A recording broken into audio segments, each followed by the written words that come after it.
सूरत नगर पालिका के उधना जोन के 2 आकारणीय क्लार्क 35,000 की रिश्वत लेते पकड़े गए।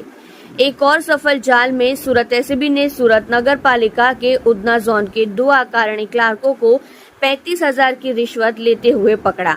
निरीक्षण के दौरान संपत्ति में बदलाव के कारण टैक्स बढ़ने की संभावना थी। इस टैक्स को न बढ़ाने के लिए असेसमेंट क्लर्क ने रिश्वत की मांग की थी।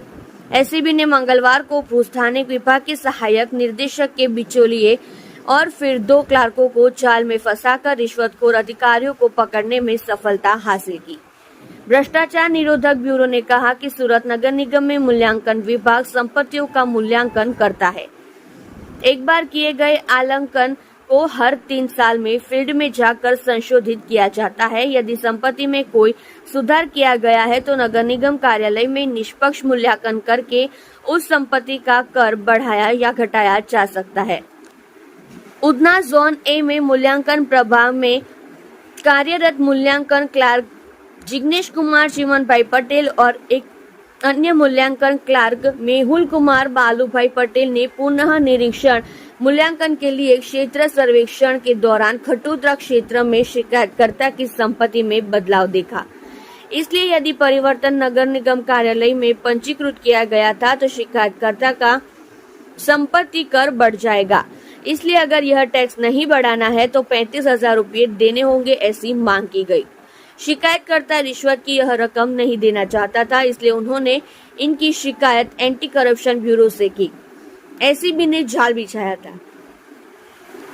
एसीबी के पीआई केजे धड़ुक ने बताया कि दोनों क्लार्क उधना कैनाल रोड पर रोकड़िया हनुमान मंदिर के पीछे खरवर नगर जय बजरंग पान व फूल सेंटर के सामने रिश्वत लेने आए थे।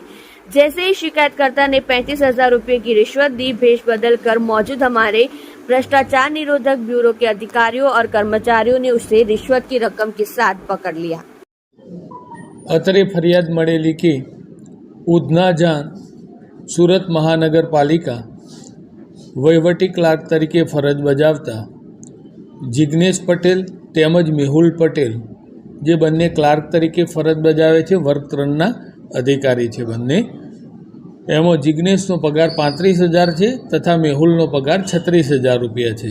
આ કામે મળેલ ફરિયાદના કામે કે વેરાનું રિક્વિઝિશન કરવા માટે આ બંને આરોપીએ ફરિયાદી પાસેથી 35,000 રૂપિયાની લાંચની માગણી કરેલી અને એ માગણી કરેલ લાંચની રકમ સ્વીકારતા બંને જણા પકડાઈ ગયેલ છે, જેઓ બંને વિરુદ્ધ કાયદેસર કાર્યવાહી હાથ ધરવામાં આવેલી છે।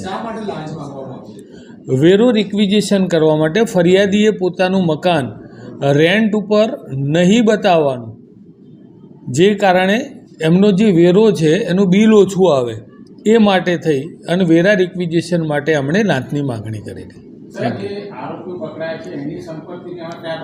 હા, એ હવે આગળની તપાસમાં એમની બેકગ્રાઉન્ડ ચકાસી અને તમામ મુદ્દે તપાસ હાથ ધરવામાં આવશે। હા, એવું આ બાબત છે।